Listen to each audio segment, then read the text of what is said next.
تو اس قصے کا آغاز ایک خواب سے ہوتا ہے، ایک ایسا خواب جو مستقبل کی خبر دے رہا تھا۔ آج ہم جس کہانی کی گہرائی میں اتر رہے ہیں وہ حضرت یوسف علیہ السلام کی ہے۔ ہمارے پاس جو مواد ہے وہ ایک یوٹیوب ویڈیو کا ٹرانسکرپٹ ہے، لیکن یہ صرف واقعات کا خلاصہ نہیں ہوگا۔ ہم اس داستان کے پیچھے چھپی انسانی نفسیات، ایمان کی آزمائشوں اور وہ جو غیبی مدد کے نمونے انہیں سمجھنے کی کوشش کریں گے۔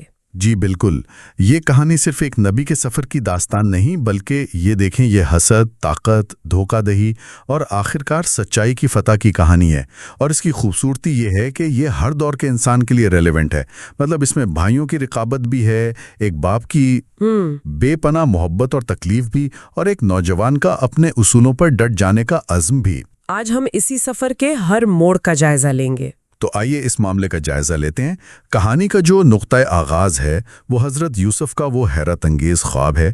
انہوں نے دیکھا کہ سورج، چاند اور 11 ستارے انہیں سجدہ کر رہے ہیں، اور جب وہ یہ خواب اپنے والد حضرت یعقوب علیہ السلام کو سناتے ہیں تو وہ تو فوراً اس کا مطلب سمجھ گئے۔ اچھا، یہاں پر جو بات مجھے سب سے زیادہ دلچسپ لگتی ہے وہ ہے حضرت یعقوب کا رد عمل۔ ایک عام باپ شاید خوشی سے جھوم اٹھتا کہ بھائی میرے بیٹے نے اتنا عظیم خواب دیکھا ہے، لیکن حضرت یعقوب جو خود بھی نبی تھے وہ ایک طرح سے مستقبل کو پڑھ سکتے تھے۔ وہ خوشی سے زیادہ فکر مند ہو گئے۔ وہ جانتے تھے کہ یہ خواب نبوت اور عظیم مرتبے کی نشانی ہے، اور ایسی خبر بھائیوں کے دل میں جو پہلے سے حسد کی آگ تھی نا، اسے اور بھڑکا سکتی ہے۔ بالکل، اسے اور بھڑکا سکتی ہے۔ اور اسی لیے انہوں نے یوسف کو سختی سے منع کیا کہ یہ خواب اپنے 10 بھائیوں کو نہ بتانا۔ لیکن راز کب رہتا ہے؟ مواد کے مطابق ایک بھائی یہ بات سن لیتا ہے اور باقیوں تک پہنچا دیتا ہے۔ والد کی یوسف سے زیادہ محبت تو پہلے ہی انہیں کھٹکتی تھی، اس خواب نے تو جیسے جلتی پر تیل کا کام کیا۔ یہاں ایک اہم نفسیاتی نقطہ ہے۔ حسد اکثر غیر موجودگی کے احساس سے پیدا ہوتا ہے۔ بھائیوں کو لگا کہ انہیں والد کی محبت اس طرح نہیں مل رہی جس کے وہ حقدار ہیں۔ ان کے دل میں ایک خلا تھا۔ مواد بتاتا ہے کہ پھر شیطان آ کر وسوسہ ڈالا، لیکن دیکھیں شیطان نے کوئی نئی برائی پیدا نہیں کی۔ اس نے صرف اس کمی کے احساس کو، اس خلا کو ایک فعال اور آپ کہہ لیں کہ ایک تباہ کن منصوبے میں بدل دیا۔ یہ صرف برائی کا وسوسہ نہیں تھا، بلکہ ایک موجودہ انسانی کمزوری کا استحصال تھا۔ اور وہ منصوبہ بہت خوفناک تھا، انہیں راستے سے ہٹانے کا منصوبہ۔ یہاں پر بھائیوں کا کردار ایک نیا اور بہت زیادہ تاریک موڑ لیتا ہے۔ وہ کھیلنے کے بہانے یوسف کو ساتھ لے جاتے ہیں اور بے رحمی سے مارنے کے بعد انہیں ایک اندھیرے خشک کنویں میں پھینک دیتے ہیں۔ اور یہاں ہمیں پہلی بار غیبی مدد کا واضح نمونہ نظر آتا ہے۔ یہ مدد آزمائش کو روکتی نہیں ہے، بلکہ آزمائش کے بیچ میں سہارا دیتی ہے۔ جیسے ہی حضرت یوسف کنویں میں گرنے لگتے ہیں، اللہ کے حکم سے حضرت جبرائیل علیہ السلام ایک پتھر کے ساتھ نمودار ہوتے ہیں اور انہیں اس پر بٹھا دیتے ہیں۔ آزمائش شروع ہو چکی ہے، لیکن وہ اکیلے نہیں ہیں۔ اس کے بعد وہ اپنے والد کو دھوکہ دینے کے لیے ایک پوری کہانی گھڑتے ہیں۔ وہ ایک بکری ذبح کر کے اس کا خون یوسف کے کرتے پر لگا دیتے ہیں اور روتے پیٹتے حضرت یعقوب کے پاس پہنچتے ہیں کہ یوسف کو ایک بھیڑیا کھا گیا ہے۔ لیکن حضرت یعقوب ان کی بات پر یقین نہیں کرتے۔ ان کا مشاہدہ کمال کا تھا۔ وہ کرتے کو دیکھ کر کہتے ہیں، یہ کیسا عجیب بھیڑیا ہے جس نے میرے بیٹے کو تو کھا لیا مگر اس کے کرتے پر ایک خراش تک نہیں آنے دی۔ یہ ایک باپ کی ذہانت سے بڑھ کر تھا۔ یہ ایک نبی کی بصیرت تھی۔ وہ جانتے تھے کہ ان کے بیٹے جھوٹ بول رہے ہیں، لیکن ان کے پاس صبر کے سوا کوئی چارہ نہیں تھا۔ لیکن بھائی اپنی بات پر اڑے رہتے ہیں اور ثبوت کے طور پر ایک بھیڑیے کو پکڑ کر لے آتے ہیں۔ یہاں ایک اور ناقابل یقین واقعہ پیش آتا ہے، ایک بولنے والا بھیڑیا۔ یہ تو ایک بہت بڑا معجزہ ہے، لیکن میرے ذہن میں یہ سوال آتا ہے کہ اگر بھائیوں کا جھوٹ اتنا واضح تھا، کرتا بھی صحیح سلامت تھا، تو پھر اس مافوق الفطرت ثبوت کی کیا ضرورت تھی؟ یہ ایک بہترین سوال ہے۔ شاید یہ ثبوت صرف حضرت یعقوب کے لیے نہیں تھا، بلکہ خود بھائیوں کے لیے ایک جھنجھوڑنے والی نشانی تھی۔ اللہ کے حکم سے وہ بھیڑیا بول پڑتا ہے اور قسم کھا کر کہتا ہے کہ اس نے یوسف کو نہیں کھایا کیونکہ انبیاء کا گوشت ان پر حرام ہے۔ اس واقعے نے نہ صرف ان کے جھوٹ کو بے نقاب کیا بلکہ انہیں یہ بھی دکھایا کہ وہ جس بھائی کو معمولی سمجھ رہے ہیں اس کا مقام اللہ کے نزدیک کتنا بلند ہے۔ کہ بے زبان جانور بھی گواہی دے رہے ہیں۔ بالکل، کہ بے زبان جانور بھی اس کی گواہی دے رہے ہیں۔ یہ ان کی انا پر ایک کاری ضرب تھی۔ تو یوسف کنویں کی تاریکی میں تنہا ہیں۔ ان کی کہانی یہاں ختم ہو سکتی تھی، لیکن ان کا مقدر مصر کی شاہراہوں سے جڑا تھا، اور وہ شاہراہ ایک قافلے کی شکل میں خود ان تک پہنچ گئی۔ کچھ دن بعد مصر جانے والا ایک قافلہ پانی کے لیے اسی کنویں پر رکتا ہے۔ جب وہ پانی کا ڈول کنویں میں ڈالتے ہیں تو حضرت یوسف اس سے لٹک کر باہر آ جاتے ہیں۔ قافلے والے اس خوبصورت بچے کو دیکھ کر خوش ہو جاتے ہیں کہ بھئی انہیں ایک قیمتی غلام مل گیا ہے، لیکن عین اسی وقت یوسف کے بھائی وہاں پہنچ جاتے ہیں۔ یہاں ان کی بے رحمی اور لالچ اپنی انتہا کو پہنچ جاتی ہے۔ وہ قافلے والوں کو دھمکا کر کہتے ہیں کہ یہ ہمارا بھاگا ہوا غلام ہے، اور چند درہم کے عوض اپنے ہی بھائی کو بیچ دیتے ہیں۔ یہ حسد سے بڑھ کر کچھ ہے۔ یہ تو اپنے خون کے رشتے کو مکمل طور پر مسترد کر دینے کے مترادف ہے۔ اور یہی اس کہانی کا ایک اہم موڑ ہے۔ جو منصوبہ بھائیوں نے یوسف سے چھٹکارا پانے کے لیے بنایا تھا، وہی منصوبہ نادانستہ طور پر ان کے اس خواب کی تعبیر کی طرف پہلا قدم بن جاتا ہے جو ان کے حسد کی وجہ بنا تھا۔ وہ انہیں دور بھیجنا چاہتے تھے اور اللہ بھی انہیں دور بھیجنا چاہتا تھا، لیکن ایک عظیم مقصد کے لیے۔ راستے میں ایک اور واقعہ پیش آتا ہے جو ان کے خاص مقام کی نشاندہی کرتا ہے۔ جب قافلے کا ایک شخص حضرت یوسف کو کسی بات پر تھپڑ مارتا ہے تو فوراً آسمان پر اندھیرا چھا جاتا ہے اور بجلی کڑکنے لگتی ہے۔ وہ شخص شدید تکلیف میں مبتلا ہو جاتا ہے، اور جب سب لوگ یوسف سے معافی مانگتے ہیں اور وہ دعا کرتے ہیں تب جا کر یہ عذاب ٹلتا ہے۔ یہ واقعہ اس بات کی طرف اشارہ کرتا ہے کہ جب بھی حضرت یوسف پر براہ راست جسمانی ظلم کیا گیا، ایک فوری الہامی رد عمل سامنے آیا۔ یہ ایک نمونہ ہے جو ہمیں یاد دلاتا ہے کہ اگرچہ ان کی آزمائشیں سخت تھیں، لیکن وہ ہر لمحہ اللہ کی حفاظت میں تھے۔ یہ قافلے والوں کے لیے ایک واضح پیغام تھا کہ یہ کوئی عام لڑکا نہیں ہے۔ تو حضرت یوسف مصر پہنچتے ہیں، جو اس وقت دنیا کی ایک سپر پاور تھی۔ وہاں انہیں عزیز مصر خریدتا ہے۔ یہ کوئی عام وزیر نہیں تھا، بلکہ ممکنہ طور پر شاہی خزانے یا بادشاہ کے ذاتی معاملات کا انچارج تھا، مطلب ایک انتہائی با اثر اور طاقتور شخصیت۔ جی۔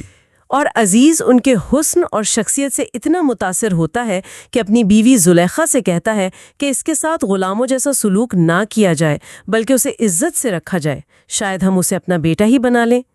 لیکن یہی عزت ایک نئی اور کہیں زیادہ پیچیدہ آزمائش کا سبب بنتی ہے۔ زلیخا دن بدن یوسف کی محبت میں گرفتار ہوتی جاتی ہیں۔ 7 سال، یہ ایک بہت لمبا عرصہ ہے۔ اس دوران حضرت یوسف ایک لڑکے سے ایک جوان مرد بن گئے۔ مواد اس پر زیادہ بات نہیں کرتا، لیکن کیا ہم اس نفسیاتی دباؤ کا تصور کر سکتے ہیں جو ان پر روزانہ کی بنیاد پر ہوگا؟ بالکل۔ یہ 7 سال ان کی کردار سازی کے لیے انتہائی اہم تھے۔ وہ ایک طاقتور گھرانے میں تھے جہاں انہیں ہر طرح کی آسائش حاصل تھی، لیکن تھے تو وہ غلام ہی۔ وہ زلیخا کی بڑھتی ہوئی توجہ کو محسوس کر رہے ہوں گے، جو تعریف سے شروع ہو کر ایک خطرناک جنون میں بدل رہی تھی۔ ہر روز اپنی پاکدامنی اور حیا کو قائم رکھنا ایک ایسی عورت کے سامنے جو اس گھر کی مالکن تھی، یہ خود ایک مسلسل جہاد تھا۔ مواد کے مطابق حضرت یوسف نے ایک بار بھی اس کی طرف نظر اٹھا کر نہیں دیکھا۔ 7 سال تک؟ جی، 7 سال۔ یہ ان کے کردار کی پختگی اور اللہ پر ان کے ایمان کی گہرائی کو ظاہر کرتا ہے۔ 7 سال کے صبر کے بعد زلیخا کا جنون اپنی انتہا کو پہنچ جاتا ہے، اور وہ ایک منصوبہ بناتی ہے۔ وہ اپنی خادمہ کی مدد سے 7 کمرے بنواتی ہے، ایک کے اندر ایک، اور انہیں ہیرے، جواہرات اور بہترین آرائش سے سجاتی ہے۔ پھر وہ ایک دن یوسف کو بہانے سے 7ویں کمرے میں لے جاتی ہے اور تمام دروازے اندر سے بند کر دیتی ہے۔ یہاں صورتحال مکمل طور پر بے بسی کی نظر آتی ہے۔ وہ جسمانی اور نفسیاتی طور پر پھنس چکے تھے۔ یہ شاید ان کے ایمان کا اب تک کا سب سے بڑا امتحان تھا۔ کنویں میں وہ بچے تھے، لیکن یہاں وہ ایک جوان مرد ہیں اور ان کے سامنے دنیا کی تمام ترغیبات موجود ہیں۔ ان کے پاس فرار کا کوئی ظاہری راستہ نہیں تھا، اور وہ ایک طاقتور عورت کی خواہشات کے رحم و کرم پر تھے۔ تو اس سب کا کیا مطلب نکلتا ہے؟ جب زلیخا ان کی طرف بڑھتی ہے تو حضرت یوسف اللہ سے پناہ مانگتے ہیں اور ایک بار پھر غیبی مدد آتی ہے۔ حضرت جبرائیل ظاہر ہوتے ہیں اور انہیں بسم اللہ پڑھ کر دروازے کی طرف بھاگنے کا کہتے ہیں۔ جیسے ہی وہ بھاگتے ہیں 7 بند تالے خود بخود کھلتے چلے جاتے ہیں۔ زلیخا حیران ہو کر ان کا پیچھا کرتی ہے اور بھاگتے ہوئے پیچھے سے ان کا کرتا کھینچتی ہے جو پھٹ جاتا ہے۔ یہ ایک چھوٹی سی معمولی سی تفصیل لگتی ہے نا؟ لیکن یہی تفصیل آگے چل کر سب سے بڑا ثبوت بننے والی تھی۔ یہ اس بات کی علامت ہے کہ بعض اوقات نجات کی کنجی انتہائی غیر متوقع اور معمولی تفصیلات میں چھپی ہوتی ہے۔ جیسے ہی وہ آخری دروازے سے باہر نکلتے ہیں، سامنے عزیز مصر کھڑا ہوتا ہے۔ زلیخا ایک لمحے کی ہچکچاہٹ کے بغیر فوراً سارا الزام یوسف پر ڈال دیتی ہے کہ اس نے میرے ساتھ زبردستی کرنے کی کوشش کی۔ اب یہ یوسف کے لفظ بمقابلہ اس کی بیوی گھر کی مالکن کے لفظ کا معاملہ تھا۔ یہاں ایک اہم سوال پیدا ہوتا ہے، ایک طاقتور شخص کی جھوٹی گواہی کے سامنے سچائی کو کیسے ثابت کیا جا سکتا ہے؟ ایک غلام کی بات پر کون یقین کرے گا؟ جواب ایک اور معجزے کی صورت میں آتا ہے، لیکن اس بار اس کی نوعیت بالکل مختلف ہے۔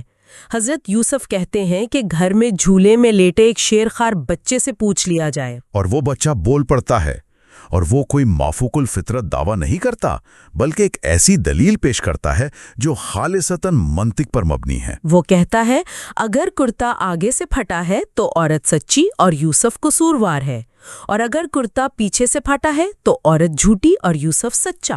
یہ حیرت انگیز ہے۔ اس کہانی میں معجزات کی نوعیت بھی بدلتی رہتی ہے۔ پہلے ایک جانور بولا جو ایک خالص مافوق الفطرت واقعہ تھا، اب ایک بچہ بولا لیکن اس نے دلیل منطق کی دی۔ یہ عقل اور معجزے کا ایک حسین امتزاج ہے۔ جب عزیز مصر کرتا دیکھتا ہے تو وہ پیچھے سے پھٹا ہوتا ہے، سچائی آئینے کی طرح واضح ہو جاتی ہے۔ خواب سے لے کر کنویں تک، غلامی سے لے کر عزیز مصر کے محل تک، اور پھر ایک سنگین الزام سے معجزاتی طور پر بری ہونے تک، یہ واقعات کا ایک ناقابل یقین سلسلہ ہے۔ ہر آزمائش پچھلی سے زیادہ سخت تھی، لیکن ایمان اور اللہ پر توکل نے ہمیشہ راستہ دکھایا۔ بالکل، اور یہ کہانی اس بات پر زور دیتی ہے کہ حقیقی حفاظت کا مطلب آزمائشوں کا نہ ہونا نہیں، بلکہ ان آزمائشوں کے دوران غیبی مدد کا آنا ہے۔ بے گناہی کے ثبوت، بھائیوں کے سامنے صحیح سلامت کرتا، بولنے والا بھیڑیا، پیچھے سے پھٹا ہوا کرتا اور گواہی دینے والا بچہ، یہ ہمیشہ فراہم کیے گئے، لیکن ایمان کو پرکھنے اور آزمائش کی بھٹی سے گزرنے کے بعد۔ کہانی یہاں اس بات پر ختم ہوتی ہے کہ عزیز مصر اپنی عزت بچانے کے لیے اس معاملے کو دبانے کا کہتا ہے، لیکن ایک ایسی سچائی جو ایک معجزے کے ذریعے ثابت ہوئی ہو، وہ کب تک راز رہ سکتی ہے؟ اور وہ شخص جس کی بے گناہی ثابت ہو چکی ہو، وہ اس گھر میں اپنی زندگی کیسے گزارے گا جہاں اس پر اتنا بڑا الزام لگایا گیا تھا؟ یہ وہ سوالات ہیں جو ہمیں کہانی کے اگلے حصے کی طرف لے جاتے ہیں۔